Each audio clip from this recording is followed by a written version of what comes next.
కొణిదెల పవన్ కళ్యాణ్ అనే నేను శాసనసభ సభ్యుడిగా ఎన్నికైనందున శాసనం ద్వారా నిర్మితమైన భారత రాజ్యాంగం పట్ల నిజమైన విశ్వాసం, విధేయత చూపుతానని, భారతదేశ సార్వభౌమాధికారాన్ని, సమగ్రతను కాపాడుతానని, నేను స్వీకరించబోయే కర్తవ్యాన్ని శ్రద్ధాశక్తులతో నిర్వహిస్తానని దైవ సాక్షిగా ప్రమాణం చేస్తాను.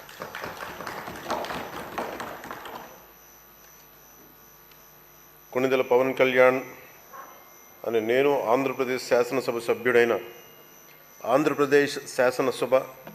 సభ్యుడైన కొణిదెల పవన్ కళ్యాణ్ అని నేను సభా నియమాలకు కట్టుబడి ఉంటానని, వాటిని అనుసరిస్తానని, సభా మర్యాదలను పాటిస్తానని, సాంప్రదాయాలను గౌరవిస్తానని దైవ సాక్షిగా ప్రమాణం చేస్తున్నాను.